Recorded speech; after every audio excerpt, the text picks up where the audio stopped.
रुशाली और तिया दोनों इमोशन हो गई थी और अश्वत्थ ने स्थाली को देखा। वह मन में बोला, हृदय अग्रवाल की बहन रुशाली। तिया सीधे रुशाली के गले लग गई। रुशाली ने भी अपनी बैग छोड़ दिए और उसे गले लगा लिया और उसकी आंखों में नमी उतर आई। वह बोली, आई एम रियली सॉरी बेटा, बुआ तुमसे मिलने नहीं आ सकी। आई एम रियली सॉरी तो क्या बोली, I miss you so much बुआ, और रोने लगी। अश्वत्थ यह देखकर हैरान था। वह मन में बोला, क्या रुशाली और छोटी गिलहरी इतने अटैच है। फिर उसने अपना गला साफ करते हुए कहा, आप कौन? तो दोनों एक दूसरे से दूर हटे। तिया को अचानक से याद आया कि अश्वत्थ उसके साथ है। वह सोचने लगी कि वह अपनी बुआ को क्या कहेगी। रुशाली ने अश्वत्थ को ध्यान से देखा। वह देखते ही पहचान गई कि वह कौन है। उसने गजीन के कवर पेज पर अश्वत्थ की पिक्चर देखी थी। रुशाली के हरबैंड एक समान थे और उनके पास से ही उन्होंने अश्वत्थ की पिक्चर देखी थी।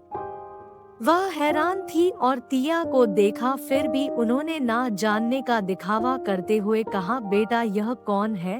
तो तिया हड़बड़ा गई और कुछ सोचते हुए बोली, बुआ यह मेरे। तो रुशाली बोली, तुम्हारे क्या? मेरे क्या?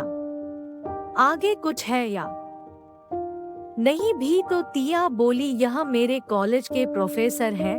बुआ यह जवाब सुनकर अश्वत्थ और रुशाली दोनों ही हैरान होकर तिया को देखने लगे। अश्वत्थ मन में बोला, मैं तुम्हारा कब से प्रोफेसर हो गया? मैं तुम्हारा हस्बैंड हूँ। तुम्हें बाद में देख लूंगा। तो रुशाली मन में बोली, है ए प्रोफेसर है। भगवान यह लड़की छुआना क्या चाहती है? और बोली के सब्जेक्ट के प्रोफेसर है?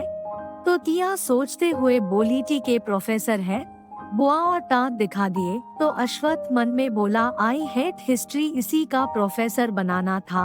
और कुछ नहीं बोला। तो रुशाली बोली, पर तुम्हारे प्रोफेसर तुम्हारे साथ मॉल में क्या कर रही हैं? यह तो काफी यंग दिखाई दे रहे हैं। क्या आजकल इतने यंग प्रोफेसर भी होते हैं? अश्वत्थ रुशाली जी को घूरकर देखने लगा और मन में बोला, यंग दिखाई दे रहे हैं का क्या मतलब है? वह अभी सिर्फ 33 का ही है। तो तिया कुछ बोल ही नहीं पाई। फिर रुशाली हंसते हुए बोली, अरे मैं तो मजाक कर रही थी, घर पर सब ठीक है न? अश्वत्थ बोला, वह मेरे घर में रहती है।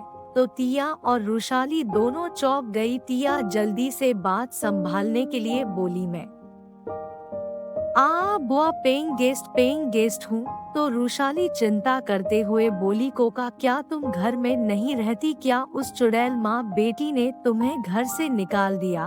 तो तिया कुछ बोलने की हुई। रुशाली ने अंदाजा लगा लिया और गुस्से में, मेरा श्राप लगेगा उन दोनों चुड़ैल माँ बेटी को और मेरे उस निकम्मे और गधे भाई को भी। वह लोग किसी काम के नहीं हैं। तीनों के तीनों बहुत गिरे हुए घटिया बज्जात है। देखना एक दिन उन्हें उनके कर्मों का फल मिलेगा। और अश्वत्थ को देखा जो हैरान होकर उन्हें घूर रहा था। तो रुशाली बोली, थैंक यू प्रोफेसर। मेरी बच्ची आपको परेशान तो नहीं करती ना? वो अभी बच्ची है बेचारी। तो अश्वत्थ ने नहीं में सिर हिला दिया। तो स्थाली बोली, चलो तुम मुझे मिल गई हो, मैं तुम्हारे लिए कुछ खरीद लूंगी, चलो। और अपनी बैग्स पकड़े और तिया को लेकर जाने लगी और उनके पीछे पीछे अश्वत्थ। रुशाली अच्छे से जानती थी अश्वत्थ की फैमिली और तिया की मॉम की फैमिली में बहुत पुरानी और गहरी दोस्ती थी। उसे खुशी थी कि तिया को अब कोई प्रॉब्लम नहीं होगी। रुशाली ने तिया को बहुत सारा सामान दिलाया। अश्वत्थ ने बोला, मन में बोला, मेरा तो पैसा बच गया। मैं तो अपनी बीवी को अपनी दौलत ही शो नहीं कर पाया बुआ जी, इसकी वजह है। अश्वत्थ ने रुशाली को कुछ सामान गिफ्ट के तौर पर दिया। रुशाली बोली, जब वह लोग लिफ्ट से नीचे जा रहे थे, प्रोफेसर मेरी बच्ची आपसे अच्छे से सीख तो रही है ना? मुझे पता है मेरी बच्ची बहुत समझदार है, फिर भी है तो बच्ची ही कभी गलती हो जाए तो माफ कर देना, बहुत मासूम है, बहुत सहा है। अपनी जिंदगी में और तिया के सिर को प्यार से सहलाया तो तिया बीच में बोली, ता मैं अच्छे से समझ जाती हूँ और सीख भी जाती हूँ। तो अश्वत्थ के होठों पर एक शैतानी स्माइल आ गई और वह बोला, जी मेरी स्टूडेंट बहुत समझदार है, वह अच्छे से सब सीख जाती है, सारी बातें मानती है, शिकायत का मौका नहीं देती, सी इज गुड स्टूडेंट, मेरी फेवरेट स्टूडेंट है। रुशाली हैप्पी हो गई पर तिया अश्वत्थ के कहने का मतलब अच्छे से समझ रही थी, वह शर्म के मारे मर जाना चाहती थी।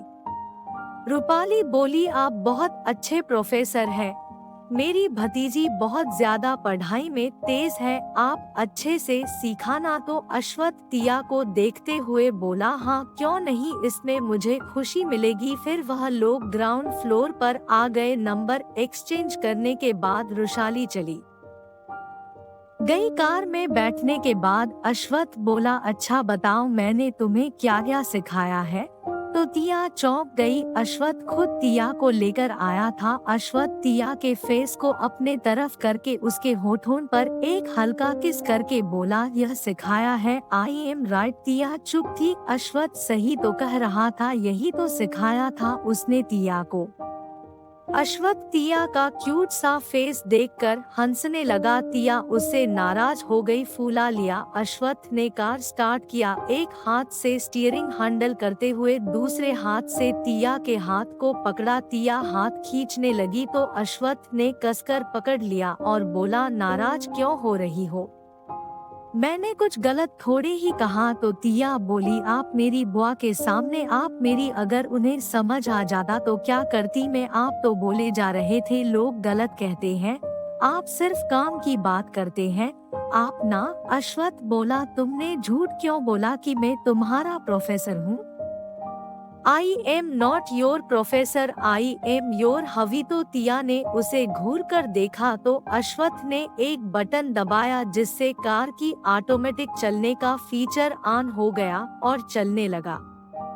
अश्वत्थ ने अपनी सीट बेल्ट निकाली और तिया के सीट का बटन प्रेस किया जिससे चेयर पीछे की तरफ झुक गया और अश्वत्थ तिया के ऊपर आ गया और उसका सीट बेल्ट निकाला। तिया हैरान नजरों से उसे देख रही थी। अश्वत्थ बोला, रात को मैं परेशान नहीं करूंगा, अभी रोकना मत। उस कार में बहुत सारे मॉडर्न टेक्नोलॉजी के फीचर्स थे। 1 घंटे बाद वे आर्यन पैलेस पहुंच गए थे। दोनों कार से बाहर आए। तिया अश्वत्थ से नजरें नहीं मिला रही थी, वह सीधे चली गई। अश्वत्थ हंस पड़ा, वो सेटिस्फाइड था, वह भी गया। उसके पीछे पीछे अंदर आने पर उसने अपनी बीवी को कोसते हुए सुना। तिया बोली, न जगह देखते हैं न लोग कहीं भी, बेशर्म कहीं के, उफ कौन कहता है कि ये अनरोमांटिक पर्सन है, सब गलत कहते हैं। तो अश्वत्थ आया और पीछे से उसे पकड़कर बोला, हम। तो तिया चौंक गई और अश्वत्थ को देखने के लिए सिर घुमाया। अश्वत्थ ने उसके होठों को किस कर लिया। तिया ने उसे घूरकर देखा। अश्वत्थ बोला, so sweet, I love your lips. तीसरा स्तब्ध रह गया। अश्वत्थ ने कहा, चलो चले साथ में शॉवर लेते हैं। तो तिया अचानक से उचककर दूर हट गई और बोली, नहीं बिल्कुल भी नहीं, मैं अकेले नहा लूंगी। तो अश्वत्थ ने उसे अपनी बाहों में उठा लिया। तो तिया बोली, सर। तो अश्वत्थ बोला, चलो तुम्हें टीच करता हूँ, आखिर मैं तुम्हारा प्रोफेसर हूँ। और आई विंग की। तो तिया बोली, वो तो। अश्वत्थ बोला, क्या हो। तिया कुछ नहीं बोल पाई। वो लोग अब वो बाथरूम के अंदर थे। लगभग बाद बाथरूम का डोर ओपन हुआ। तिया बाथरोब पहनकर बाहर निकली। उसके चेहरे पर थकान साफ नजर आ रही थी। वह क्लोजेट रूम में चली गई। अश्वत्थ टॉवेल पहने बाहर आया, जो अभी बहुत एनर्जेटिक लग रहा था और स्माइल कर रहा था। अश्वत्थ भी क्लोजेट रूम में गया। उसने तिया को देखा जो टेबल के सामने बैठी थी, ड्रेसिंग टेबल के सामने बैठी थी और उसकी आंखें नींद से भारी हो रही थी। उसने हेयर ड्रायर पकड़ रखा था और बार बार आंखें झपक रही थी। अश्वत्थ ने उसके हाथ से हेयर ड्रायर ले लिया और उसके बाल ड्राई करने लगा। तिया तो बैठे बैठे ही सो गई थी। उसकी हेयर ड्राई करने के बाद अश्वत्थ ने उसे उठाकर बेड पर केयरफुली लिटा दिया और उसे ब्लैंकेट ओढ़ा दिया। उसके बाद खुद क्लोजेट रूम में अपने कपड़े पहनने चला गया। फिर कुछ देर बाद वह बाहर आया। उसे भी बहुत नींद आ रही थी, वह भी सो गया। इधर अयंश को उसके फ्रेंड समझा रहे थे। अयंश अपनी मासी से बहुत नाराज था। ओजल ने उसे तिया से दूर रहने की वार्निंग दी थी। वह बोला, सीरियसली वह मेरी सगी मासी है, मुझे यकीन नहीं होता यह हो ही सकता। भाई मैं उनका भांजा हूँ, कोई सड़क छाप मजनू नहीं। फिर भी उन्होंने मुझे वार्निंग दे दी। मैं कोई प्ले बॉय नहीं हूँ, मैं सच में तिया को पसंद करता हूँ। आई लव हर। पर पता नहीं मेरी मासी मुझे तिया के साथ टाइम स्पेंड करने का एक भी मौका नहीं देती। आज तो उन्होंने मुझे डायरेक्टली वार्निंग दे दी। अब मैं कल तिया को प्रपोज करके रहूंगा, चाहे कुछ भी हो जाए। Yes I do this. तो कबीर बोला, बट अंश तुझे नहीं लगता तिया सिंगल होगी? जब भी मैं उसे देखता हूँ ऐसा लगता है जैसे वह किसी के प्यार में पागल है। काव्य बोला, मुझे भी ऐसे ही लगता है। तो अंश बोला, है अपना मेरे ही प्यार में पागल हो। वैसे भी अय्यांश खन्ना से उसका ब्रेकअप हो चुका है और इस टाइम इस यूनिवर्सिटी का हैंडसम हंक मैं हूँ। I am the this university handsome hunk और मैं उसे हमेशा प्रोटेक्ट करूँगा। तो अयान बोला, ठीक है मेरे भाई, अब उसे प्रपोज करने के लिए कुछ अरेंज करेगा? तो अंश बोला, क्या एक बड़ा सा खूबसूरत गुलाब के फूलों का बुके काफी नहीं होगा और मैं सबके सामने उसे प्रपोज करूँगा? तो काव्य बोला, ओके हम तुम्हारी हेल्प करेंगे। अंश बोला, जब वह मेरा प्रपोजल एक्सेप्ट कर लेगी तब तुम लोग हम दोनों के ऊपर फूलों की बारिश करोगे? तो कबीर बोला, ओके पर कौन सा फूल? तो अंश ने उसे घूर कर देखा और बोला, गुलाब। और क्या? तो कबीर बोला, लगता है बहुत सारा गुलाब खरीदना पड़ेगा, एक दुकान को ही खरीदना। पर मेरे भाई इस चीज का ख्याल रखना, तुम्हारे इस हरकत से तुम्हारे मामा भी पता चल जाएगा कि तुम यहीं पर हो। तो अंश एक पल के लिए डर गया, फिर कॉन्फिडेंस के साथ बोला, मैं उनसे नहीं डरता, वह इंसान ही है। हाँ यह बात अलग है, वह काफी अलग है। अब इसमें मेरी क्या गलती कि वह अब तक सिंगल है, वह भी उस लड़की का इंतजार कर रहे हैं। अब तक तो उस लड़की की शादी भी हो गई होगी और वैसे भी यह तो उनसे बहुत छोटी भी होगी, वह क्यों उन्हें एक्सेप्ट करेगी? तो काव्य बोला, ज्यादा मत उछलो, तुम शायद भूल रहे हो तुम्हारे दोनों मामा कितने हैंडसम है, खासकर तुम्हारे बड़े वाले। यह बात अलग है कि वह हमेशा सीरियस रहते हैं, फिर भी यह कितने हैंडसम लगते हैं ही। Is very handsome. उन पर कितनी सारी लड़कियां मरती है, यहाँ तक कि फिल्म सेलिब्रिटीज भी। तुम अपने मामा के सामने कुछ भी नहीं हो। अंश इस बात को झुठला नहीं सकता था कि अश्वत्थ और आदित्य कितने हैंडसम थे, और तो और उनका ग्रुप, पर उनके ग्रुप में तो सिंगल और हैंडसम लोग ही शामिल थे। ऐसा लगता था जैसे वह एक खूबसूरत लड़कों का ग्रुप हो। जब वह लोग एक साथ निकलते थे ऐसा लगता था जैसे दुनिया के सारे हैंडसम आदमी एक साथ रैंप वॉक पर निकले हो। अंश ने कुछ नहीं कहा, वह तो बस सुबह होने का वेट कर रहा था। उसे बिल्कुल पता नहीं था कि सुबह उसकी जिंदगी बदलने वाली है। आहान ने अंश के बारे में अश्वत्थ को रात को ही इंफॉर्मेशन भेज दिया था और यह भी बताया था कि वह लड़का मिसेज आर्यन को पसंद करता है और तो और शायद किसी दिन प्रपोज भी कर देगा। हालांकि यह मेल अश्वत्थ ने सुबह देखा। वह अंश को देखकर हैरान था, उसे तो पता ही नहीं था कि उसका भांजा भी उसकी ही यूनिवर्सिटी में ट्रांसफर होकर आया है। वह मन में बोला, पहले मेरी बहन छुप कर रह रही थी, अब यह, और इसकी हिम्मत तो देखो, मेरी बीवी के पीछे पड़ा हुआ है। कोई बात नहीं बेटा, तुम्हें तो मैं देख लूंगा। यह गलत बात है, तुम तो अपनी मामी पर लाइन मार रहे हो।